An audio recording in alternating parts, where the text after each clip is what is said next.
नहीं सकती बनावट के उसूलों से। सच्चाई छिप नहीं सकती बनावट के उसूलों से। खुशबू आ नहीं सकती कभी कागज के टुकड़ों से। खुशबू आ नहीं सकती कभी। उत्तम सत्य धर्म जिसका परिपालन साधु हो या श्रावक, मुनि हो या ग्रस्त, दोनों के लिए अनिवार्य है। ना झूठा श्रावक मान्य है, ना झूठा साधु मान्य है। झूठ किसी भी मुख की शोभा नहीं है। इस मुख की शोभा सत्य से है। और सत्यवादियों में राजा हरिश्चंद्र का नाम संसार में विख्यात, जिन्होंने सत्य के लिए सर्वस्व निछावर कर दिया, अपने आप के जीवन का दान दे दिया। गजब! ऐसे लोग भी इस धरती पर हुए जिन्होंने सत्य को बचाने के लिए जीवन को दांव पर लगा दिया। अभी तो लोग जीवन को बचाने के लिए सत्य को दांव पर लगा देते, सत्य को बेच आते हैं, सत्य को गिरवी रख देते। लोगों के पास ना धर्म है, ना ईमान है, ना सत्य है, ना मान है, ना मर्यादा है, सब कुछ गिरवी रख दिए। लोगों को इनकी परवाह नहीं, लगता ही नहीं है कि धारण करने जैसी चीजें हैं, इनसे हमारा वजूद है, ऐसा किसी को नहीं मिलता। जबकि पहले लोग कहते थे यदि हमारा वजूद है तो इन गुणों से ही है। इसलिए तो रामायण जी में बाबा तुलसीदास जी ने रघुकुल की रीति और परंपरा का बखान करते हुए कहा, रघुकुल रीत सदा चली आई, प्राण जाए पर, प्राण जाए पर। ये था हमारा भारत, ये थी हमारी भारतीयता, ये थी हमारी संस्कृति। वचन के पालन के लिए यदि जान भी देना पड़ती थी तो दे देते थे। उन्हें अपनी परवाह नहीं होती थी। साथियों, आज हर वो झूठा है। झूठ से हमारा मुंह दूषित हो गया है। हम बात बात पर बिना बात के झूठ बोलते हैं। जरूरत नहीं है फिर भी झूठ बोलते हैं। और इस मोबाइल ने तो इतना झूठ बोलना सिखाया, इतना झूठ बोलना सिखाया, इतना झूठ बोलना सिखाया।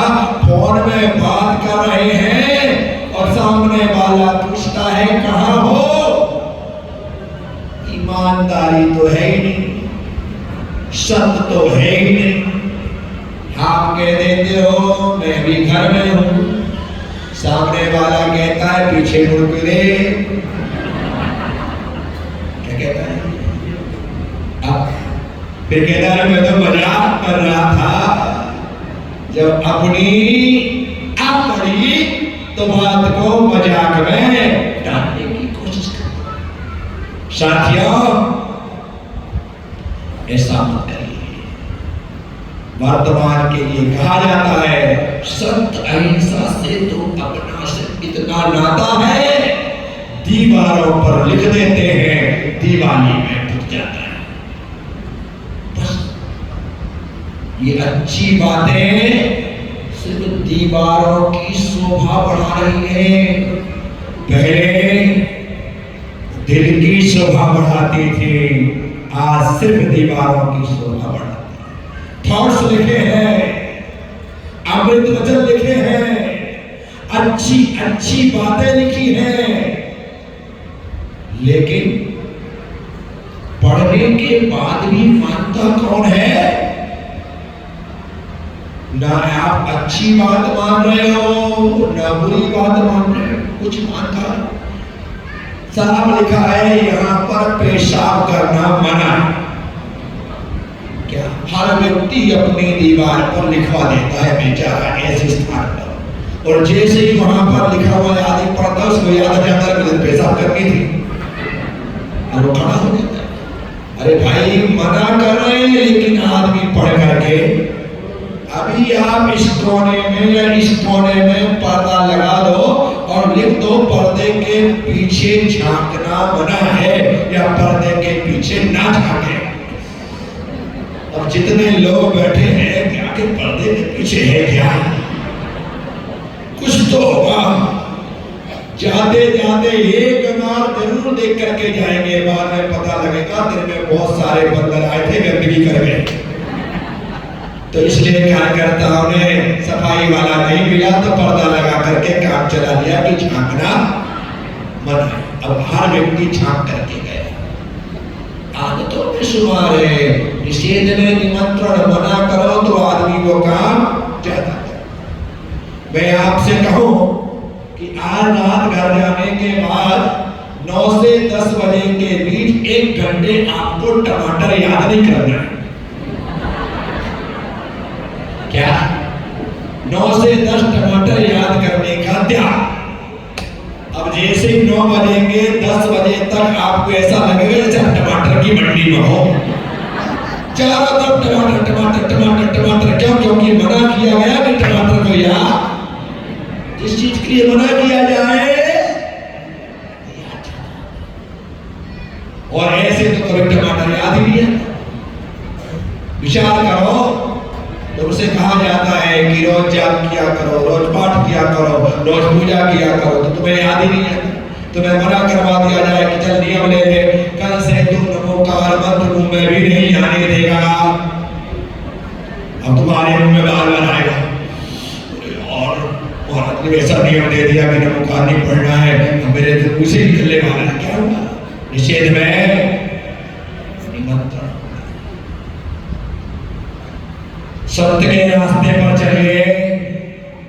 सत्य समझ के साथ जीवन में आता है, ना समझी के साथ तो झूठ चलता है, समझदारी के साथ सिर्फ सत्य चलता है। एक कहानी सुना देता हूं। एक व्यक्ति की शादी हुई, वो भी एक छोटे से गांव, कहां पर? छोटे से। और उस समय की बात है जिस समय ना फोन थे, ना मोबाइल थे, ना कोई साधन संसाधन थे कि बातचीत हो सके। अब शादी हो गई, वहां पर आना जाना भी पैदल ही पड़ता था। पत्नी पीहर गई, पहली बार उसे लेने जाना था। अब लेने जाना था स्वयं कंवर साहब को, लेकिन कोई ऐसा काम आ गया कि उन्हें लगा कि मैं तो जा ही नहीं सकता। इसलिए उन्होंने अपने छोटे भाई से कहा कि देख, मैं तो तेरी भाभी को लेने जा नहीं पा रहा हूं, एक काम कर, तू अपनी भाभी को लिवा ला।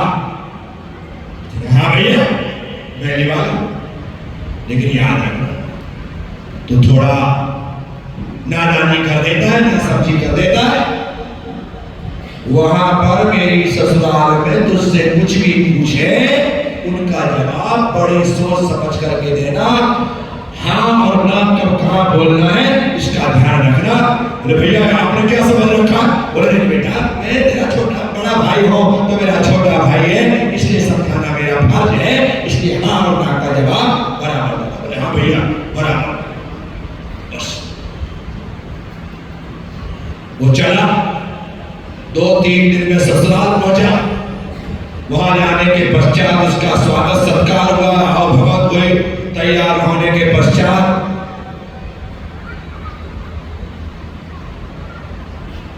बड़े भाई के ससुर उसे साथ लेकर के घाट पर बैठे और बात चालू उन्होंने कर दी। इसे दिमाग में आया, भैया ने चलते चलते कहा था हाँ और ना का जवाब उसने निर्णय कर लिया, ये कुछ भी पूछे, एक बार हाँ कहूंगा, एक बार ना कहूंगा।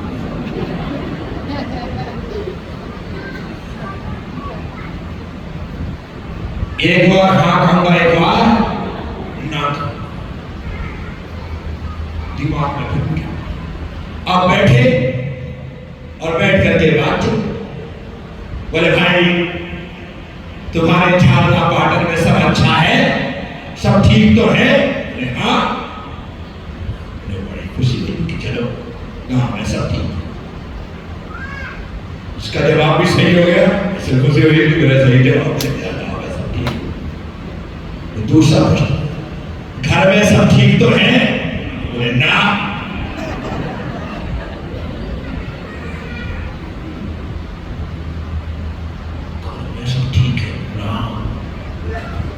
बोले क्या कोई बीमार है? बोले हाँ।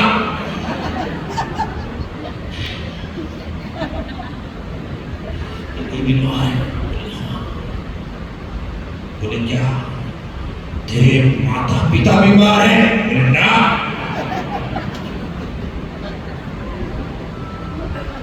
क्या कबर साहब बीमार है? कबर साहब बीमार है? बोले हाँ। इतना सुना, उसकी पत्नी ने कबर साहब बीमार है, बोले दवाई वगैरह दी? ना।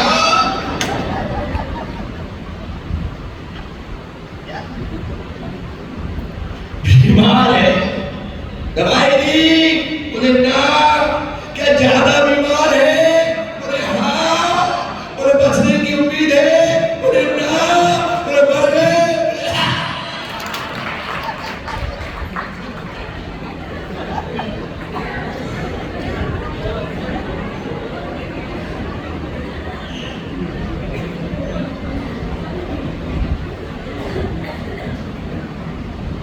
ऐसे सत्य का व्यवहार नहीं होता। जिंदा व्यक्ति को मार दिया, इतना सुनना था, उसकी बेटी ने सिंदूर बोल दिया। क्यों? ये तो विधवा हो गई। अरे बाप रे, इसने कहा कि इसे फिर तो बोले घर जाके करेगी क्या मेरी बेटी? तो साथियों, मैं आप सबसे कहता हूं, सत्य के लिए होश में होना, होश में होना। इसीलिए जिन शासन में कहा गया है दशा हमेशा अप्रमत्त होना चाहिए। प्रमत्त दशा जो है वह अर्थ का अनर्थ करा देती है। भगवान ने कहा सुत्ता अमुनि असुत्ता मुनि, जो सो रहा है वह मुनि नहीं है, और जो जाग रहा है वही मुनि है। अर्थात हमें जागृत होकर के जीना जरूरी है। तो साथियों, सत्य का दामन यदि थामो,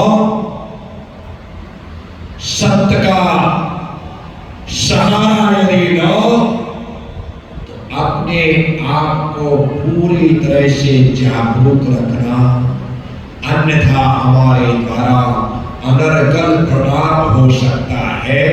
मैं नहीं चाहता कि उसकी तरह आप सिर्फ हाँ ना हाँ ना हाँ ना बोलते हुए हर प्रश्न का जवाब दें।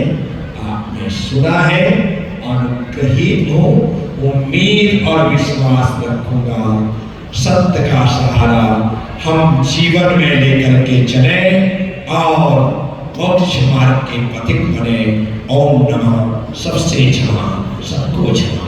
जय गुरुदेव जय महावीर। गुरुदेव प्रश्न मंच मेरे